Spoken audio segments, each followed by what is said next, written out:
Back in the 1920s, the oceans were dominated by mighty dreadnoughts and cruisers, but a new kind of warfare was starting to take shape, one that soared above the waves in the skies. Leading the charge was the Royal Navy, exploring a daring idea: the aircraft carriers. Among the early efforts was the Blackburn Dart, a plane designed to strike from the sea. This is the story of the Dart, the HMS Furious, and the exciting rise of naval aviation during the interwar years. The First World War was a turning point in military history, especially when it came to air power. Early on, observation balloons gave way to fighter planes, and basic bombers started targeting ships from the sky. However, landing an aircraft onto a moving ship proved to be a whole different challenge. By the end of the war, the Royal Navy began transforming some of its ships into floating airfields. One notable example was HMS Furious, originally built as a battlecruiser. She was later redesigned to be among the first true aircraft carriers. By the early 1920s, Furious had undergone major changes. She now boasted a full-length flight deck with a hangar below. This meant she could launch and recover aircraft at sea, but the technology was still pretty new. The deck was relatively short and narrow, with obvious hazards, and there were no angled decks or modern arrestor systems. Every landing was a bit of a risk, making carrier landings particularly tricky and uncertain. Flying the Dart was nerve-wracking, but maybe the most intense part wasn't taking off, it was the landing. To land on HMS Furious, the pilot had to nail the approach at just the right speed and angle. If he went too fast, he'd overshoot the deck, too slow, and he risked stalling. The sea was turbulent, and the deck had no angled slope, just a flat surface surrounded by hazards.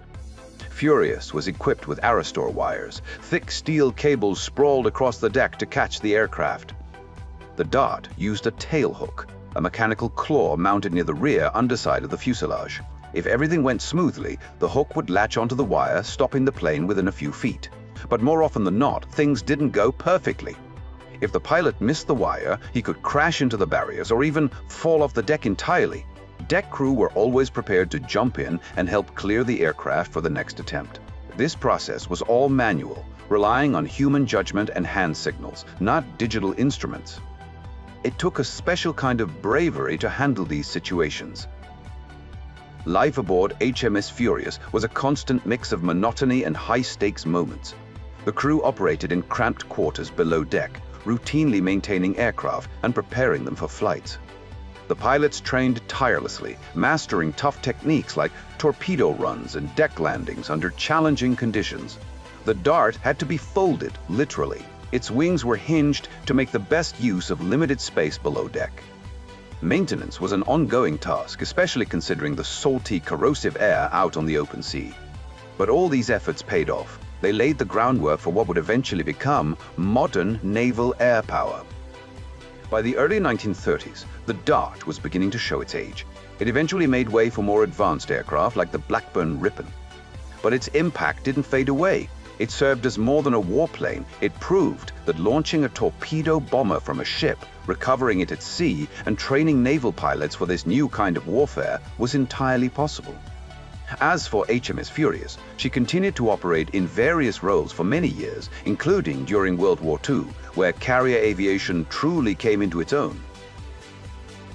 Today's carriers are like floating cities, packed with digital flight controls, angled decks, and arrestor cables, all designed so precisely you'd think they're part of some sci-fi movie.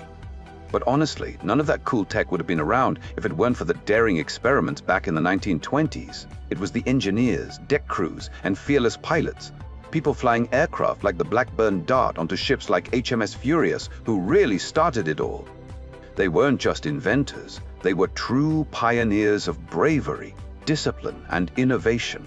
At a time when the world was still trying to heal from the chaos of the Great War, the Royal Navy was back at sea, not to fight, but to change the game altogether. And the Blackburn Dart played a big role in that, one landing at a time. If you love revealing cool stories from aviation's hidden past, hit subscribe.